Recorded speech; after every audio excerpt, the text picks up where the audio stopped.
menyampaikan perkembangan terkait dengan penanganan dugaan tindak pidana korupsi SJL. Ini Menteri Pertanian Republik Indonesia periode 2019 sampai dengan 2024. SJL kemudian membuat kebijakan personal yang diantaranya melakukan pungutan hingga menerima setoran dari ASN internal Kementan untuk memenuhi kebutuhan pribadi termasuk keluarga.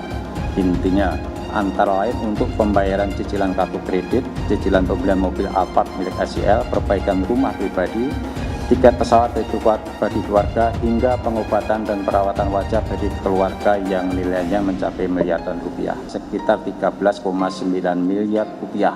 Terdapat penggunaan uang lain oleh SJL bersama-sama dengan KS dan MH serta sejumlah pejabat di Kementerian Pertanian untuk ibadah umroh di Tanah Suci dengan nilai miliaran rupiah. Selain itu, ditemukan juga aliran penggunaan uang sebagaimana perintah SJL yang ditujukan untuk kepentingan Partai Nasdem dengan nilai miliaran rupiah. Pada intinya, apa yang disampaikan oleh KPK terkait status tersangka Menteri Pertanian, mantan Menteri Pertanian Syahrul Yassin Limpo itu sudah sesuai dengan pernyataan Pak Mahfud MD. Dari uang yang dikumpulkan ini gitu ya, ini katanya digunakan untuk membayar cicilan kartu kredit dan Alphard. Kalau yang ditemukan cash 30 miliar rupiah, masa iya beli Alphard yang harganya cuma 1,5 M itu kemudian harus nyicil yang ditemukan di rumah dinas 30 miliar rupiah. Jadi ya minimal ya 300 M lah kayaknya kasus ini gitu ya. Mendalami soal aliran uang yang mengalir ke partai politik atau kepada Partai Nasdem gitu ya. Kalau Anda tanya saya jadi presiden, saya hari ini jadi presiden juga saya tahu apa yang saya mesti kerjakan. Karena saya udah kenyang dari DPRD tingkat 2, dari pengusaha, DPRD tingkat 2, bupati. Bupati itu paling kerja benar, paling ngerti tuh soal daerah seperti apa. Sampai hari ini portofolio saya lengkap sampai ke BUMN. Saya pernah legislatif, pernah eksekutif, tapi nggak usah andai-andai gitu kan. Tapi kalau saya hari ini jadi saya tahu apa yang saya mesti kerjakan. Ya Anda nggak usah khawatir. Kita nggak bisa hindari ada orang memanfaatkan soal SARA untuk kampanye, apalagi untuk menjatuhkan kita yang dikategorikan sebagai minoritas. Tapi bagi saya, ketika kita ada turun ke masyarakat, masyarakat juga bisa membaca, bisa merasakan mana yang tulus, mana yang tidak. Jadi ada guyonan gini dari teman-teman saya, bahwa saya itu bukan cuma double minoritas, tapi triple. Artinya apa? Udah turunan Tionghoa, Kristen, dan katanya terlalu jujur di pemerintahan. Jadi itu nggak disukain. Ini triple katanya. Jadi gubernur kan, pemahaman nenek lo. Apaan 400 miliar buat pemahaman Perda, Pergub, aturan macam-macam. Ngaco kamu gitu, saya bilang. Atau beli UPS yang miliaran, listriknya kagak ditambah dayanya, kan lucu gitu kan. Nasdem mengingatkan rakyat bahwa Anies kurang mewakili Indonesia karena dia Arab. Apakah ini rasis? Menurut saya tidak. Menurut saya justru ini nasionalis. Seperti di Pilkada DKI dulu, mereka juga ketol ingatkan warga DKI bahwa Ahok itu Cina. Lihat, Cinanya Ahok selalu dibawa-bawa. Bahkan sampai terang-terangan ajak ganyang bantai Cina. Jadi sah-sah aja kalau Hasan Nasbi bilang Anies itu kurang mewakili Indonesia karena dia Arab. Lah, mereka juga dulu begitu. Kalau Cina dianggap bukan pribumi, sementara Arab dianggap pribumi, itu baru namanya rasis. Rasis biadab itu. Kalau Cina bukan pribumi, Arab juga bukan. Hasan Nasbi cuma mengingatkan, pilih presiden yang pribumi saja. Anies, ibunya Arab, bapaknya Arab, kakeknya Arab. Mas Anies nikah dengan keturunan Arab. Menantu Mas Anies, anak Mas Anies nikahnya dengan Arab lagi. Jadi Mas Anies kalau merepresentasikan Indonesia agak kurang ke Indonesianya. Mungkin 3% Indonesia aja yang bisa direpresentasikan oleh Mas Anies. Kalau dalam lintasan waktu ya, Rizik Syihab pulang, kemudian datang adalah ya secara konsisten adalah Anies Baswedan dan Imin. Nah, yang kedua menurut saya pentingnya dalam konteks Pilpres, berdiri sebuah organisasi yang namanya Jaringan Alumni Timur Tengah Indonesia, Jati. Dan di situ menariknya karena apa? Karena di dalamnya kelihatannya berkumpul tokoh-tokoh yang dulu berafiliasi dengan kegiatan 212 gitu. Ketua yang terpilih misalnya namanya Bahtiar Nasir. Kemudian di situ berpidato Abdul Somad. Nah, di situ bahkan Bahtiar Nasir berpidato bahwa tahun 2045 itu akan lahir khilafah. Abdul Somad berpidato bahwa saya memang terlibat dalam kegiatan-kegiatan politik, menjadikan bupati, wali kota, dan seterusnya begitu. Nah, yang saya mau tambahkan lagi, ini yang penting, yang datang pada acara itu, pada acara peresmian Jaringan Alumni Timur Tengah itu, adalah Anies Baswedan dan Yusuf Kalla yang datang ke acara itu. Statement Pak JK yang kok terkesan jadi provokatif dalam suasana yang menghangat ini gitu.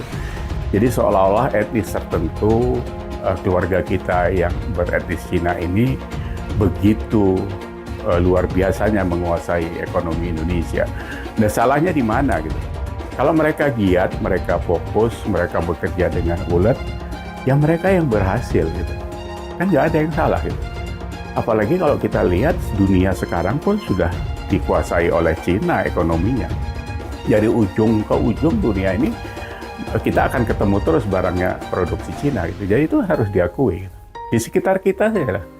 Tidak ada yang bisa lari dari situ. Ya kan? Nah, ini harusnya disadari bahwa sebuah proses keuletan yang menghasilkan gitu. Jadi jangan itu dijadikan keirian terus dikompor-kompori gitu. Pak mengungkit Ahok lagi bahwa Ahok itu berbahaya, bisa memecah belah. Pak kurang puas. Ahok dipenjara 2 tahun. Tuduhan penistaan agama. Padahal itu fitnah semua kan. Ya kan? Demi memenangkan Anies Baswedan menjadi gubernur Jakarta dan berhasil waktu itu. Apa yang terjadi? Jakarta hancur, Pak. 500 triliun APBD, dapat puskesmas 1 aja kan orang. Yang lain janji palsu semua. DP 0%, OKOC, apalah yang katanya itu. Pak JK juga pernah diserempet oleh kasus korupsi di BP Migas kan, kasus yang 37 triliun. Kalau saya muncul kan selalu ada alasan. Targetnya bukan saya kan cuma sasaran perantara kan. Cuma mana lagi bisa ngumpulin jutaan orang kau bukan jual nama saya. Waktu itu langsung demo, ribut semua. Banyak kerja kita kok dipotong. Yang lapor saya kan nggak ada di Pulau Seribu. Saya masih ingat nelayan itu ngomong begini. Pak Hakim, kalau Pak Ahok itu nista agama Islam, udah nggak sempat di sini. Kader PDI Perjuangan, Basuki Cahayapurnama.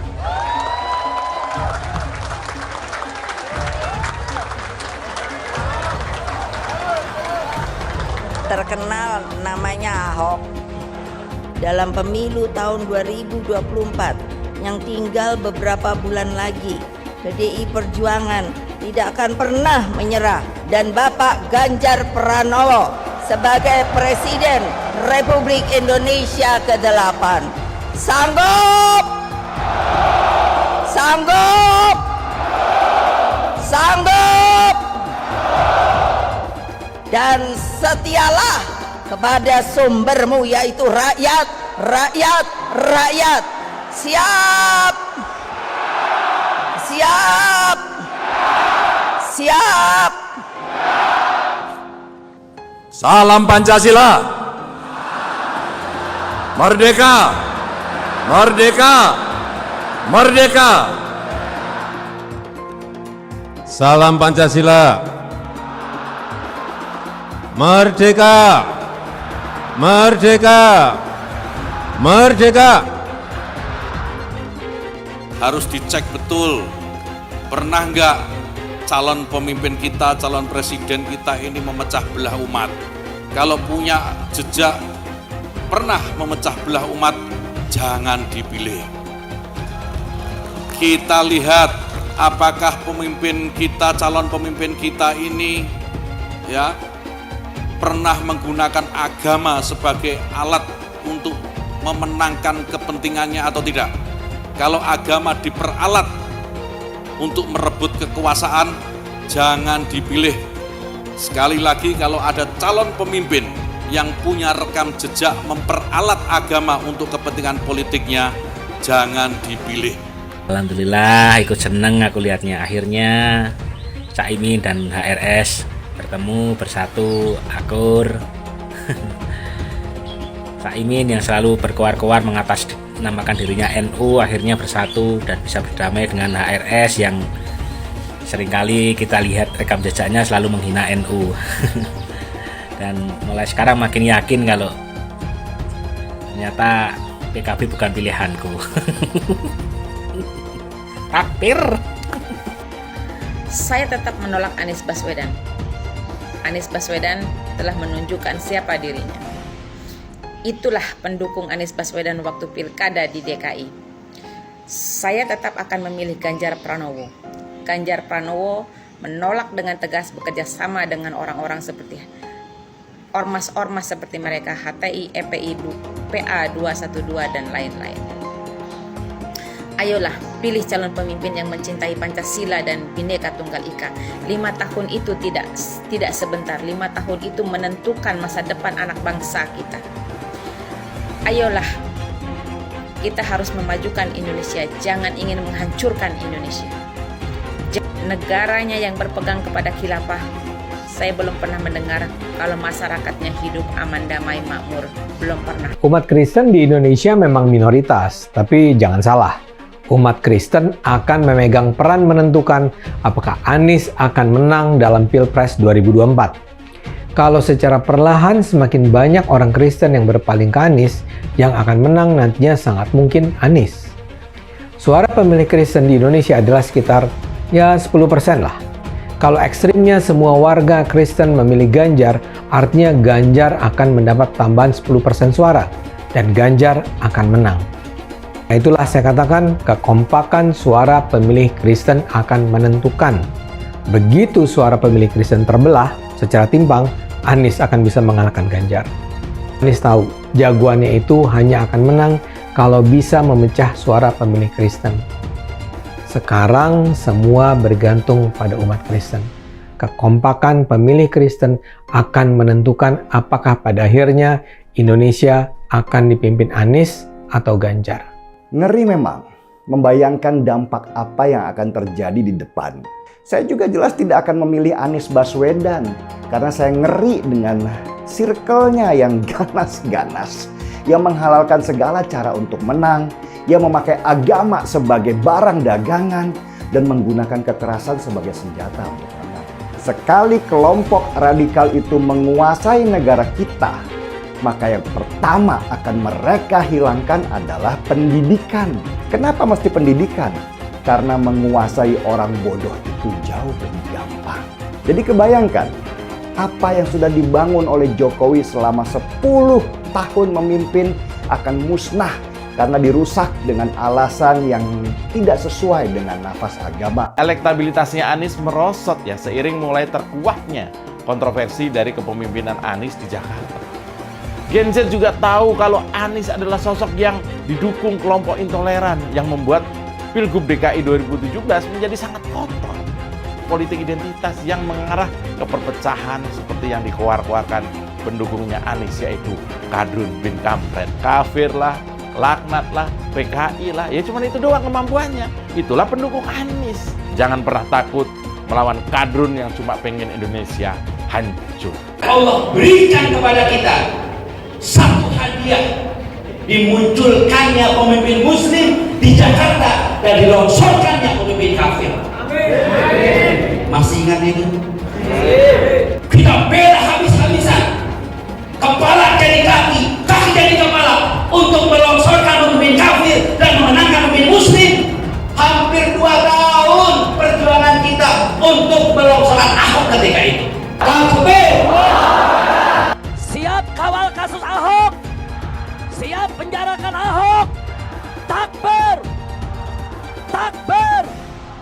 Takbir! Siap kawal kasus Ahok. Siap. Siap kawal kasus Ahok. Siap. Betul. Betul. Tangkap, tangkap, tangkap si Ahok. Tangkap si Ahok sekarang juga. Tangkap, tangkap, tangkap si Ahok. Tangkap si Ahok sekarang juga. Takbir. Allahu Akbar. Takbir. Allahu Akbar. Tangkap, tangkap, tangkap si Ahok. Tangkap si Ahok sekarang juga. Tangkap, tangkap. Tangkap si Ahok sekarang juga. Lagi. Penjajahan di depan mata itu di Jakarta. Kita semua pribumi ditindas dan dikalahkan. Kini telah merdeka. Kini saatnya kita menjadi tuan rumah di negeri sendiri. Saya bilang, Miss, ente nggak bisa jadi presiden. Kenapa? Karena presiden adalah orang Indonesia asli, saya bilang. DKI yang kita harapkan, Anies Baswedan yang begitu jelas Islamnya. 4 tahun 8 bulan jadi gubernur. Mana peraturan pergub saja yang melarang miras? Mana perda Islam apalagi? yang akhirnya tidak berani juga menegakkan hukum Islam. Banjir tetap banjir, macet tetap macet, kriminalitas Jakarta. Anda tahu, 2 menit sekali terjadi pencurian. Sekarang orang sedang euforia, dia mau dicapreskan. Bagaimana umat terjebak lagi, bodoh lagi, masuk lagi. Kalau misalnya memang Anies itu mau maju dan dia tekad mau menegakkan hukum Islam dan menyatakan perlawanan, saya peduli. Tapi dia tidak lakukan itu. Tahu nggak, sumur resapan yang ngabisin anggaran beratus miliar itu meresap air agar masuk ke dalam bumi sesuai dengan sunatullah. Tetapi ternyata sumur ini tidak meresap air, malah airnya itu menggenang di sumur-sumur itu. Sumur resapan itu sekarang harus disiapin pompa untuk menguras air di sumur resapan. Kalaupun dia harus makan babi sepanjang jadi presiden, mungkin akan dilakukan. Jangan sampai Indonesia jatuh ke tangan pembohong. Jangan sampai Indonesia jatuh ke tangan Anies Baswedan. Jangan hanya konsentrasi pada pembangunan benda-benda mati yang indah difoto dan bisa ditunjukkan dalam 5 tahun hasilnya. Kalau kita mau menilai sebuah janji, maka lihat janjinya atau lihat kenyataannya. Dulu janjinya apa ya? Dan ini aneh, betul-betul aneh. Ini bukan kampanye, tapi saya sampaikan sini. Di satu sisi menyiapkan jalur-jalur air untuk dikirim ke laut, di sisi lain di lautnya dipasang dengan pulau reklamasi, tinggal tunggu waktu jadi rob, air balik. Dan ini melawan sunatullah. Kenapa? Air itu turun dari langit ke bumi, bukan ke laut. Harusnya dimasukkan ke dalam bumi, masukkan tanah. Di seluruh dunia air jatuh itu dimasukkan ke tanah, bukan dialirkan pakai gorong-gorong raksasa ke laut. Jakarta telah mengambil keputusan yang fatal. Bukan banjir, itu memang parkir air. Bukan banjir, itu memang parkir air. Masyarakat berkeliling dengan membawa toa untuk memberitahu semuanya, termasuk sirine. Ibon 82 miliar. Apa alat transportasi yang dimiliki oleh hampir setiap orang? Alat transportasi yang dimiliki semua orang adalah kaki. Saya mensyukuri kenapa kalah, kenapa ditahan. Saya bersyukur atas itu semua. Saya coba bayangkan ya, kalau seandainya waktu itu kita menang gitu ya, hari ini belum tentu kita bisa nikmati seperti ini. Kita bersyukur 5 tahun Tuhan izinkan kasih ke orang yang pintar ngomong untuk kerja. Coba kalau kita bayangkan gitu ya, kalau kemarin saya masih jadi gubernur, ini saya udah turun ini. Tapi yang pintar ngomong itu dikira orang hebat kan? Ini lebih berbahaya tahun 2024, langsung ketahuan karakternya.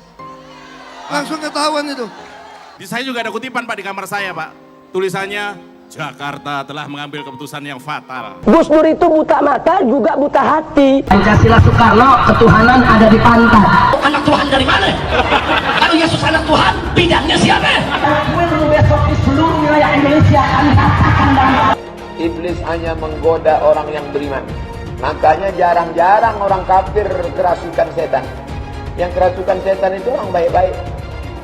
Jarang, saya belum pernah nengok Cina kerasukan setan. Pernah tak Ahok itu kerasukan setan? Enggak, setannya juga. Karena sesama setan dilarang saling menggoda. Karena di salib itu ada jin kafir. Karena di salib itu ada jin kafir. Karena di salib itu ada jin kafir.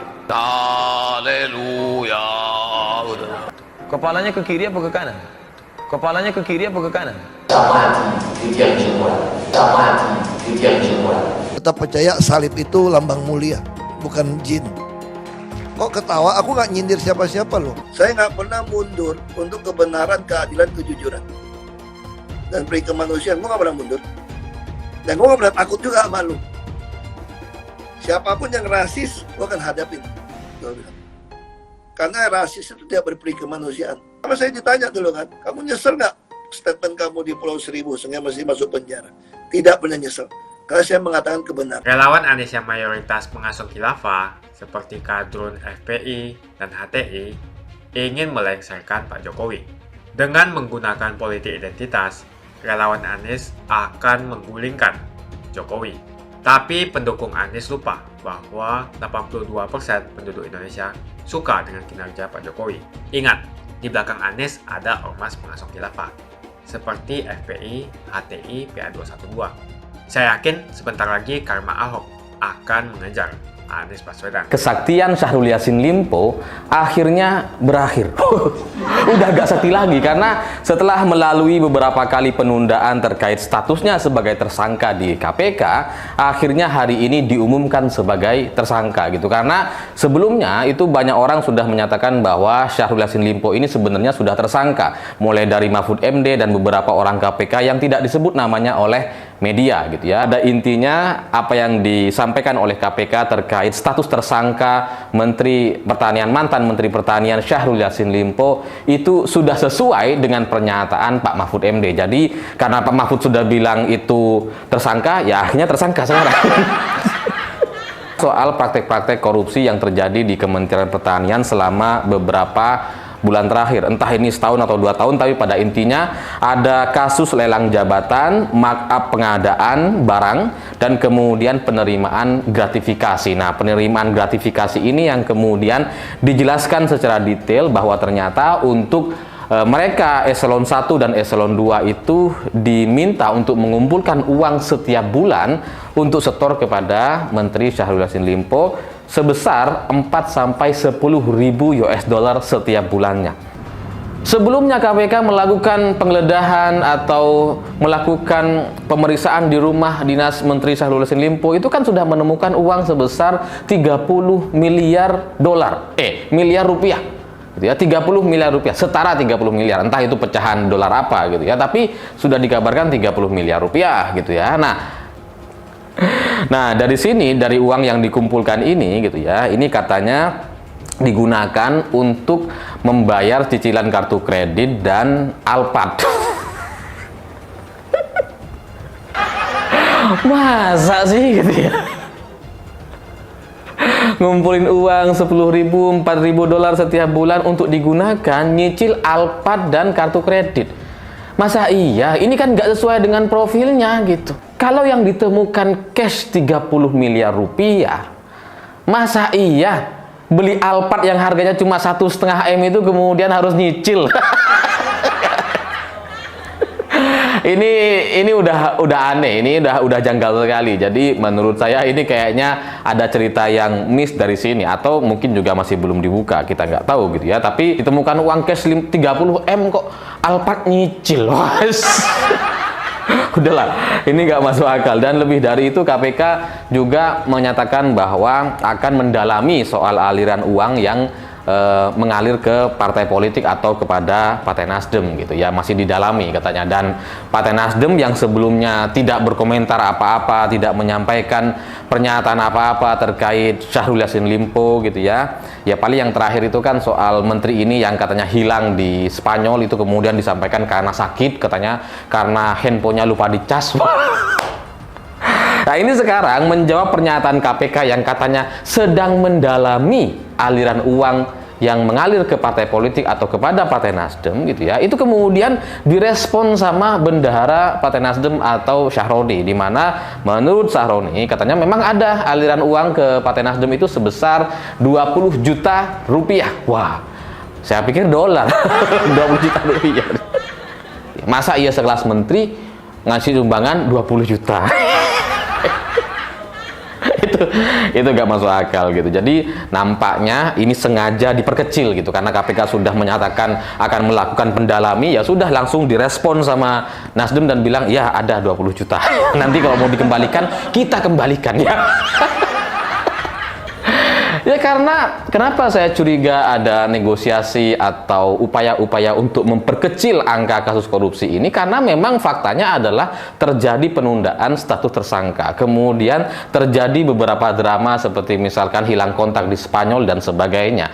Lalu kemudian dari pihak Syahrul Yassin Limpo itu juga sudah menjelaskan bahwa ada upaya pemerasan katanya gitu ya, atau apa namanya, ada pihak KPK yang katanya memeras atau meminta uang agar kasus ini tidak dilanjutkan. Oh, ini untuk cicilan Alphard dan kartu kredit nggak apa-apa diumumkan gitu ya. Yang ratusan M jangan-jangan masih, oh ini jangan nih, jangan dibuka kalau bisa. Dari sini saja itu seperti sebuah konfirmasi gitu bahwa ya ini memang kasus yang coba dikecil-kecilkan atau diatur supaya tidak terlalu besar. Makanya kemudian muncullah isu soal kredit Alphard, kredit cicilan kartu kredit. Itu kan kayaknya bagian dari suksesnya negosiasi yang terjadi selama beberapa hari terakhir. Ya, tapi bagi saya kalau dari semua angka yang sudah disampaikan oleh pihak KPK, menurut saya itu kurang karena tidak sesuai dengan cerita penggeledahan yang sudah diterima, yaitu sebesar 30 miliar rupiah, meskipun gitu ya, meskipun itu juga kembali sempat disangkal atau tidak disebutkan nominalnya, tapi kan dari beberapa pemberitaan di media sudah menyebutkan bahwa memang itu 30 miliar rupiah. Buka sajalah gitu ya, ngapain ini ditutup-tutupi? Kalau sudah orangnya jadi tersangka, ngapain masih ditahan-tahan? Buka saja. Kalau sudah masuk kok masih ditahan-tahan, lepaskan dong. Yang ditemukan di rumah dinas 30 miliar rupiah. Jadi ya minimal ya 300 M lah kayaknya kasus ini gitu ya. Kalau cuma 13 M atau 20 juta seperti yang disampaikan Partai Nasdem, ya ngapain KPK ngurusinnya cuma 20 juta? Akan ada saksi-saksi yang kemudian membuka lebih jelas lagi seperti kasus korupsi BTS yang katanya sudah terbuka sekitar 240 miliar uang yang dikumpulkan dan disebar-sebarkan kepada berbagai pihak gitu ya. Dan itu juga sama-sama dari Menteri Partai Nasdem. Semakin dekat Pilpres, relawan Anies semakin beringas dan Anies semakin galau. Dengan menggunakan politik identitas, relawan Anies akan menggulingkan Jokowi. Relawan Anies yang mayoritas pengasuh khilafah seperti kadrun FPI dan HTI ingin melengsarkan Pak Jokowi. Tapi pendukung Anies lupa bahwa 82% penduduk Indonesia suka dengan kinerja Pak Jokowi. Saya pikir kalau terjadi baku hantam, maka ada 82% yang akan menghajar kadrun pengasuh khilafah itu. Kalau melihat perkembangan koalisi politik yang paling agresif memperluas basis kerjasama yang sudah konkret adalah koalisi Ganjar. Sejak Ganjar diumumkan oleh PDIP, sudah resmi koalisi Ganjar ini didukung oleh 3 partai, yaitu P3, Hanura, dan juga Perindo. Nasdem pun semakin pusing melihat Anies, karena elektabilitas Anies semakin jatuh, dan banyak kader-kader Nasdem terjerat kasus korupsi, seperti belakangan kasus korupsi BTS. Kasus korupsi 8 triliun yang dilakukan oleh kader terbaik Nasdem yaitu Johnny G. Plate ini sangat menghantam Partai Nasdem, Menteri dari Kementerian Pertanian, di mana ini juga adalah dari Partai Nasdem. Apalagi belakangan ada 120.000 kader dari Partai Nasdem pindah ke Partai Perindo. Semenjak Nasdem mengusung Anies, banyak sekali petaka yang diterima oleh Nasdem. Apakah ini merupakan karma dari Ahok? Silahkan komentar di kolom komentar. Yang jelas saya tidak akan memilih Anies, karena Anies bukan pribumi yang jelas. Dan Anies juga merupakan antitesis daripada Jokowi. Antitesis artinya bertolak belakangan dengan semua kebijakan Jokowi. Anies sudah terang-terangan menyebutkan dia tidak akan melanjutkan kinerja dari Pak Jokowi. Tidak ada infrastruktur yang akan dibangun jika Anies memimpin Indonesia 5 tahun ke depan. Lagi pula Anies juga didukung oleh khilafah dan pendukung Anies dari ormas seperti FPI dan juga HTI. Apa kita mau FPI dan HTI kembali di Indonesia jika Anies memimpin? Anies adalah bapak politik identitas yang menghalalkan segala cara untuk menggapai kekuasaan, termasuk menggunakan politik identitas berbasis agama. Kita lihat di kasus Ahok. Kita sudah bisa melihat kinerja Anies selama 5 tahun di Jakarta, dan ini merupakan rekam jejak Anies Baswedan. Tidak ada satupun janji yang dipenuhi, dan tidak ada kinerja yang bisa dibanggakan. Dari DP 0%, OKOC, kelebihan bayar, Formula E, banjir, sumur resapan, jalan rusak, dan gonta-ganti nama jalan. Jadi saya rasa tagline perubahan yang diusung Anies adalah tagline merubah kata korupsi menjadi kelebihan bayar, supaya semua koruptor tidak dijerat oleh pasal korupsi. Karena mereka semua hanya melakukan kelebihan bayar. Jadi perkataan Ahok sudah terbukti dan Jakarta sudah menjadi korban. Jangan biarkan Indonesia menjadi korban di bulan Anies Baswedan. Suara minoritas jangan lagi merasa takut untuk memilih pemimpin yang membela hak minoritas. karena Anies jelas hanya memanfaatkan suara minoritas untuk mendapatkan suara. Ingat, di belakang Anies ada ormas pengasong khilafah, seperti FPI, HTI, PA212. Saya yakin sebentar lagi karma Ahok akan mengejar Anies Baswedan. Begitu saja opini saya hari ini. Tuliskan opini kalian tentang Anies Baswedan di kolom komentar. Dan juga tuliskan pendapat kalian tentang people power oleh relawan Anies untuk melengsarkan Pak Jokowi. Tuliskan pendapat kalian. Jika kalian siap untuk melawan people power yang digaungkan oleh relawan Anies, ayo tuliskan lawan people power di kolom komentar. Pastikan Anda semua like video ini dan bagikan video ini ke teman dan family Anda supaya mereka semua mengetahui tentang informasi ini. Tekan tombol subscribe dan bunyikan lonceng notifikasi supaya kamu tidak ketinggalan